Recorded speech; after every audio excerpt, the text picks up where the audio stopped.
Hello, friends. Welcome to Winter at St. Andrew. It is my privilege to welcome you here today from the beautiful St. Andrew Sanctuary. I am grateful, as always, to share this sacred online space with you, where we are all invited, included, and valued as vital and beloved members of our broader worshiping community. With its long nights and quiet days, winter invites us into new rhythms and routines that make possible the rest, renewal, and rootedness our bodies and souls long for. What appears to be a season of dormancy is a time of stillness and hidden growth, essential to all of life. At St. Andrew, we offer an abundance of opportunities throughout this season for self-care, spiritual growth, finding community, and serving others. You can visit gostandrew.com/winter for more information. We are proud to be an open, affirming, inclusive congregation that welcomes all people into the full life and communion of our church. This includes saints and sinners, believers and skeptics, the lost and the found, the wanderers and the wanderers, families of all shapes and sizes, and people from every point along life's journey. No matter who you are or where you've been, no matter what you believe or even if you believe anything at all, you are welcome at St. Andrew and you belong here. If you have any questions about our church, prayer requests for our care team, or if you would like to get in touch with a member of our pastoral team or staff, please email info@gostandrew.com. If you would like to explore deeper engagement with the St. Andrew community through our many classes, group life gatherings, and service opportunities, you can email us directly at connect@gostandrew.com.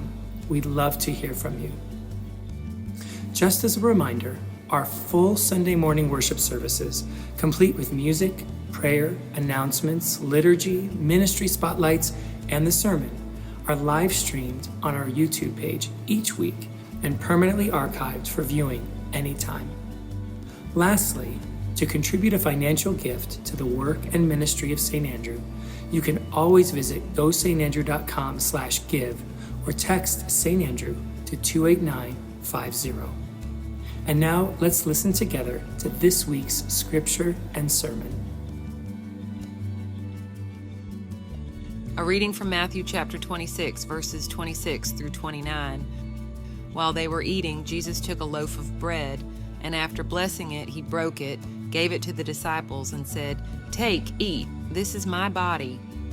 Then he took a cup, and after giving thanks, he gave it to them, saying, "Drink from it, all of you. For this is my blood of the covenant, which is poured out for many for the forgiveness of sins. I tell you, I will never again drink of this fruit of the vine until that day when I drink it new with you in my Father's kingdom."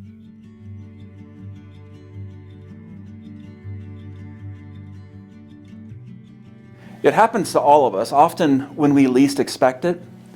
We find ourselves doing something that seems rather routine or trivial or even unexciting, in a place and time that seems rather ordinary and even uninteresting, when all at once a curious feeling washes over us, and it suddenly dawns on us that maybe something else is going on here. Have you ever had one of those experiences? While you're busy doing one thing, you suddenly become aware that something more important or meaningful is happening here in real time, something heavier, more consequential than the actual thing you thought you were doing. Have you ever had that feeling? It's like that line from the 1960s Buffalo Springfield protest song, For What It's Worth, where it says, "There's something happening here, but what it is ain't exactly clear." Haven't we all had that feeling before, that something's happening here, something real, but not exactly clear? While you're hiking in the mountains, you have an unexpected, unmistakable brush with the divine, or with awe or wonder, and it feels like you've just glimpsed something beautiful behind the veil of the ordinary world, and you're moved deeply. Because what you expected would be just a walk in the woods turned out to be an encounter with transcendence. Or while you're sleeping, you have a dream that unearths an actual solution to a real problem you're having in your waking life, or reveals the answer you've been searching for, and when you awaken, you feel a little lighter and clear-headed, maybe even hopeful. Because what you expected to be just another night's sleep turned out to be an experience of healing and self-discovery. Or you're having a casual business conversation with someone when they make some random comment that in the moment suddenly unlocks a dilemma you've been struggling with, or sparks a new idea you hadn't thought of before, and you say, wow, something just happened here. Because what you thought was just an ordinary encounter with someone in an elevator turned out to be a major epiphany. It happens to all of us in big and small ways. I remember hugging an old friend while saying goodbye. He'd been dealing with some health issues, but apparently hadn't been forthcoming with me about the seriousness of his diagnosis. Because as we embraced, he began to cry. And I thought, something's happening here. This is no ordinary hug. Because what I assumed was just a routine farewell turned out to be a very different kind of goodbye. It happens while we're doing one thing, something else is going on that we may not fully perceive or understand. The problem is that we humans do not have the eyes often to see it when it is happening. Maybe that's because we perceive time as simply one continuous, linear, one-dimensional passage of events that connect past to present to future. In other words, we think of time chronologically, like a straight, unbroken, unfolding progression of seconds, minutes, hours, days, weeks, months, years. Only occasionally do we think of time qualitatively, as in, did you have a good time? Or is this the right time to talk? Or it doesn't get any better than this. That kind of time is not clock time. The ancient Greeks called it kairos time. It's deep time. It's the kind of time that is measured in deep exhales, in brilliant sunsets, in shared laughter and cups of coffee with friends. It's the kind of time that is pregnant with possibility. It's easy to know objectively what time it is. We have watches, clocks, calendars to help us with all that. But it's much harder for us to perceive subjectively the quality of the time we're in, the kairos moments of life. Our smart watches can tell us the precise hour and minute of every moment, but they are not smart enough to tell us the gravity of this moment. Wouldn't it be helpful to get a notification on our watch that says, hey, pay attention, something's really happening here? We'd probably all buy that watch. We could then just sleep through life and wait for Siri to wake us up when life really matters. But there's another reason we do not always see what's really happening when it's actually happening. And that has to do with the limitations of how we perceive reality. We live in a three-dimensional universe, we're told, in which our reality is defined by length, width, and depth. If we want to know where we are in the world, it only takes three numbers or coordinates to pinpoint our physical location. They correspond to length, width, and depth. They're called longitude, latitude, and altitude. Our smartphones, by the way, are constantly tracking our every move according to these three coordinates, if you didn't know that. But if your phone was turned off and you were to suddenly wake up to discover that you didn't know where you were, you could simply turn your phone back on, and using its GPS, your phone could give you the precise coordinates on a map to tell you exactly where you are on Earth. If, by the way, it actually happens that you do wake up and don't know where you were, there's a pretty good chance you have much more to worry about than just your watch. A GPS can objectively say, you are here. It can describe reality in spatial terms, but it can't describe the subjective qualities of the places we're in, like the meaning, the gravitas, beauty, or the energy we might find in that place. The ancient Celtics and taught that there are what they called thin places all around us. Places where the veil between this world and the eternal world is thin, where the two worlds are fused together to become one, and we can encounter then the divine, or we can experience transcendence. Wouldn't it be wonderful to get that notification on our phones too? Hey, pay attention, you're standing on holy ground. Or, hey, here is where you'll find God, or holiness, or your calling, or the love of your life, or the meaning of life. We'd probably all buy that phone too. Then we could just sleepwalk through life and wait to be notified when we finally stumbled upon our heart's desire. Maybe the way we're taught to perceive the world objectively actually prevents us from seeing what's really going on. When we perceive and experience our world solely through these four observable dimensions of reality, one of time and three of space, it's hard to imagine.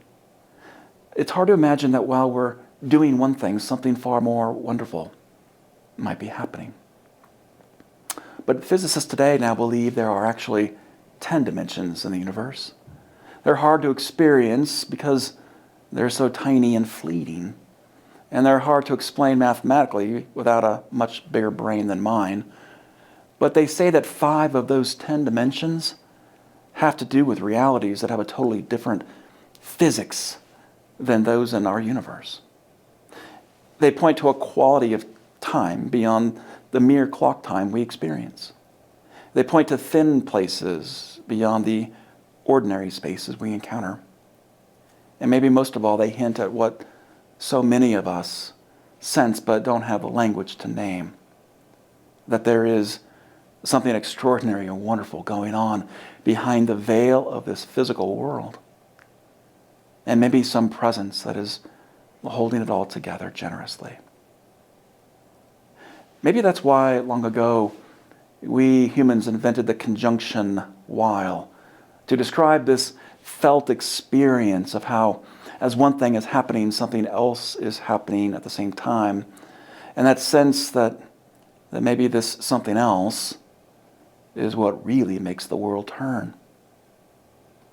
It's something the ancient Hebrews always seemed to understand, that there's more going on in this world than what our conscious minds can perceive. Maybe that's best captured in the ancient story about a man named Jacob, who has this extraordinary dream. In the dream, Jacob is given to see that his whole life has meaning and purpose beyond what he had previously imagined. Before the dream, Jacob had been essentially sleepwalking through his world, living mostly for himself and for the moment, for his own needs, unaware that there was something more that was happening out there. In the dream, Jacob sees a ladder set up on the earth, and it's reaching into the heavens. Angels are ascending and descending that ladder. And God is there too, at the base of that ladder, standing next to Jacob.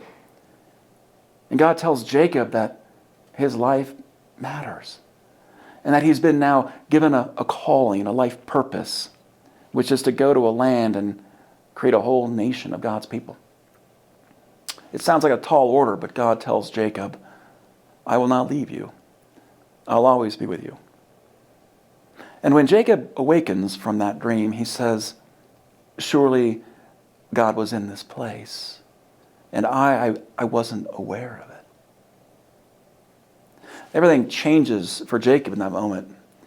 He now has something larger than his own life to live for. And he gives himself to a purpose more meaningful and consequential.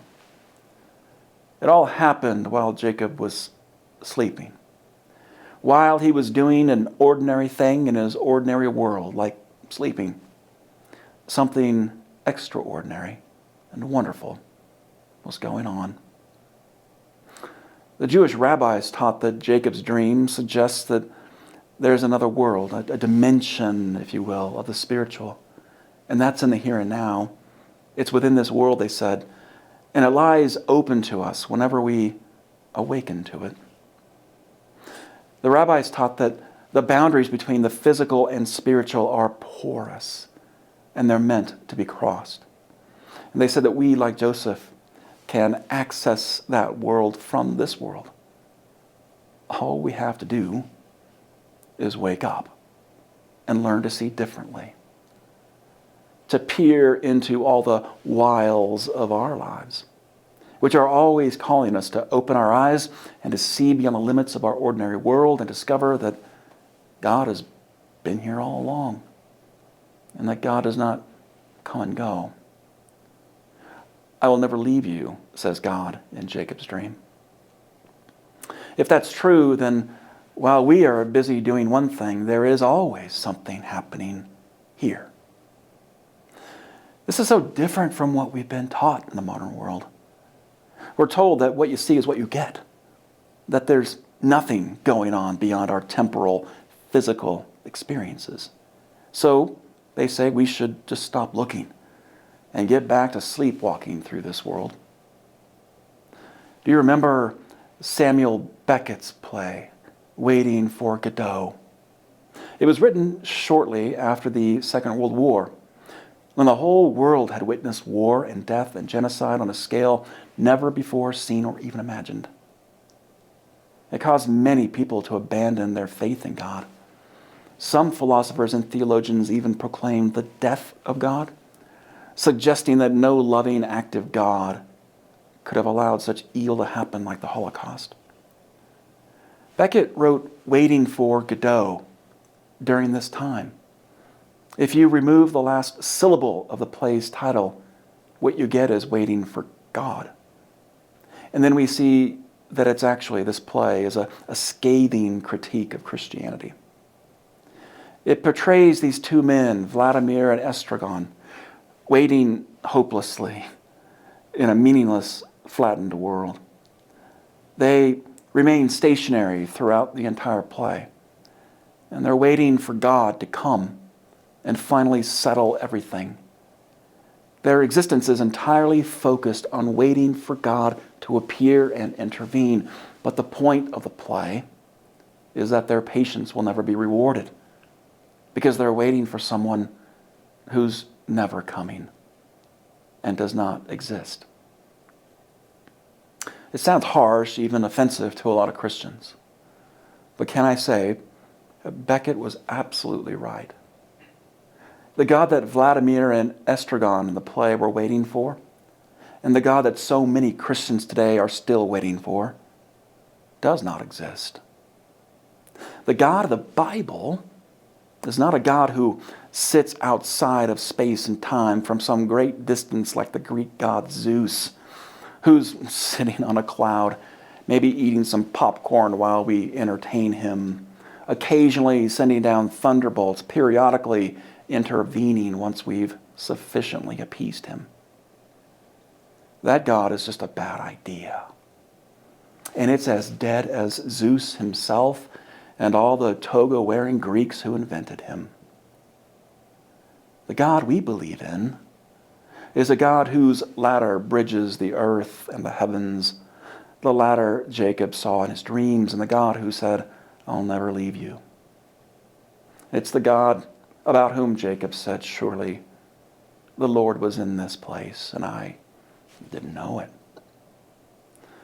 We are not waiting for some distant God to come into this world and settle everything. Some Christians today are waiting for that kind of God, which is probably how our world continues to spiral into chaos and evil and war. Maybe they just weren't introduced to the real God of the Bible, who's already here, who's working behind and within the known dimensions of our perceived world, waiting for us to wake up and to get up off of Beckett's park bench and to get to work, trusting that something wonderful is really happening here. And maybe we can't see it yet. In a nutshell, this is what the whole gospel is about. The God who was in Jesus does not stand outside of space and time, but comes to us as a real person and stands with us in the nitty-gritty, in the social, political, cultural chasms of our world. Jesus is Jacob's ladder. He is that permanent bridge between the earth and the heavens, and the one who says, I'll never leave you. Most people did not have the eyes to see that about Jesus in his day, not even his closest followers, which is why on one particular night he invited them to a supper. They thought it was just going to be an ordinary supper, but according to Matthew it says, but while they were eating, Jesus took bread and blessed it, broke it, and gave it to his disciples and said, take and eat, this is my body. The disciples thought they were sitting down for an ordinary meal that night. But while they were doing one thing, Jesus was doing something else. In the ordinary, Jesus reveals the extraordinary. Bread and wine. These two most basic staples that every first century Jew depended on the most for food and sustenance, for bringing people together, for fellowship, friendship, community, love. The two most basic ordinary things, bread and wine, which no one could possibly live without. Jesus holds them up and says, this bread and this cup, this is who I am. Ever present, indispensable, elemental, everywhere. The extraordinary hidden in the ordinary. It would take them years before they could explain what they'd experienced that night, but while Jesus was breaking the loaf of bread and saying, this is me, they all knew instantly, something's happening here. In that moment, heaven and earth were bound together, and those disciples would never do anything ordinary again without trusting that while they were doing one thing, something else, something wonderful was happening. It all starts with a while. While Jacob was sleeping, while the disciples were eating, while I was walking, dreaming, talking, while you were praying, playing, weeping, listening, while we together were feeding the hungry, caring for the sick, visiting the lonely. If we're awake, and if our eyes are really open, it suddenly occurs to us in those experiences, yeah, something's happening here. And it's wonderful.